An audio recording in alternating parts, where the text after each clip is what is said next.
On raconte l'histoire. Le Rav Zilberstein raconte une histoire. Le Rav Zilberstein a raconté une histoire devant un groupe de gens au Canada.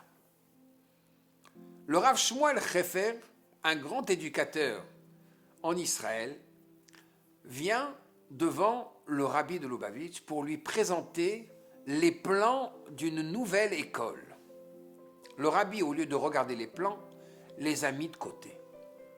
Il lui a dit « Qu'est-ce qui se passe avec tout et tout ?» Le Rav Shmuel Hefer n'a pas compris la question du Rabbi.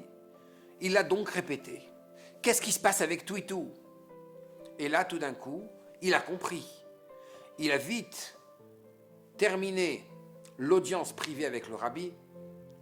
En sortant du bureau, il s'est tout de suite dirigé vers le secrétariat du Rabbi pour appeler Madame Twitou.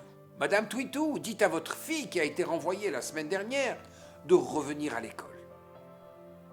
Et voilà que le Rav Hefer retourne en Yechidout en audience privée avec le Rabbi. Cette fois-ci, le Rabbi l'accueille avec un grand sourire, ouvre les plans, lui donne une quantité de bénédictions pour ce nouveau projet. Le Rabbi voulait lui enseigner.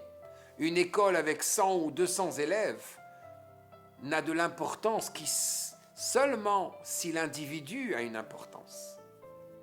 Mais si l'individu n'a pas d'importance, c'est impossible de construire une grande école. Une grande école est faite de beaucoup d'individus.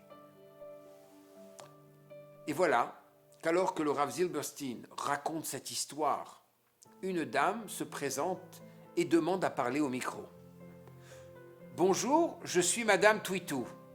Aujourd'hui, j'ai 20 enfants et petits-enfants qui sont des shluchim du Rabbi, dispersés un peu à travers le monde. » Dans la paracha de cette semaine, Moshe Rabbeinu voit l'Égyptien qui maltraite un Juif.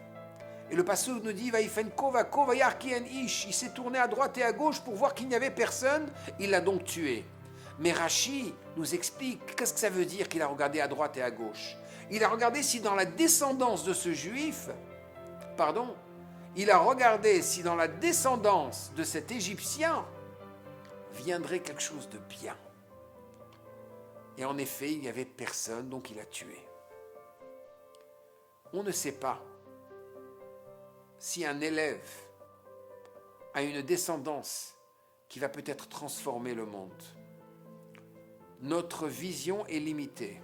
On ne peut pas se permettre dans cette génération de sortir un élève de l'école comme ça, sans donner réellement une vraie attention aux besoins de cet élève.